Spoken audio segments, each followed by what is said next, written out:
Am I wrong for telling my husband's girl best friend that she will not be planning my baby shower? Story time. So my husband has a girl best friend who we will call Amy. Now, despite what you may be thinking, I actually quite like Amy. Since I found out I was pregnant though, I have had a couple of issues arise when it comes to Amy. We announced our pregnancy on social media and Amy texted Steve and said, "Congratulations, please pass it on to the mother."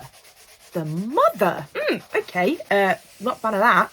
And she has since been texting advice to Steve saying advice for the mother.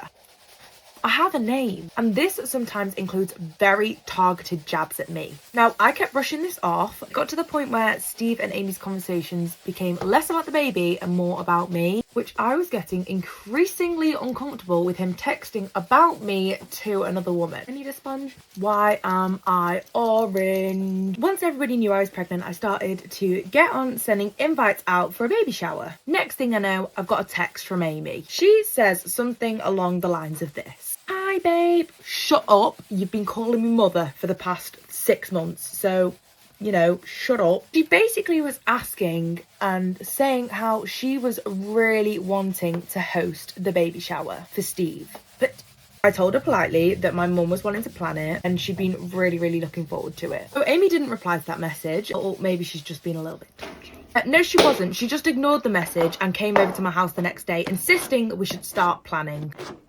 Plan who, what, where and why. So she sits down at my kitchen table and just whips out this folder which has page after page after page of plans. I was like, "Oh, I'm really sorry girl, you're gonna have to leave because like my mum's already planned it." Amy turns around to me and says, "Oh, don't worry, it'll be better if I do it." Strange behaviour. And I was like, "What makes you say that then?" She's like, "Oh," she said this with chest by the way, "I'm just better at cooking than your mum and your sister." He looks at me. She says, "Fine, but it won't be a good event." I blew up at her. I told her she can leave my house. I don't want her planning skills. I don't want her advice on how to treat my own body. I just flippantly asked her to leave my house. That night, Steve's phone blew up. Amy's like to Steve, "You had no right to show her the text that I had sent you." Why? Were you embarrassed by them, Amy? And she made a very clear point that she was just trying to make sure her best friend had a happy baby and a happy life. So now, honestly, I don't really know what to do because she just keeps butting in with everything. She isn't getting the message. Quite frankly, she's starting to scare me. Steve is on my side completely. You couldn't tell already, Amy is a little bit of a psycho. I am stuck on what to do. Please leave your suggestions in the comments.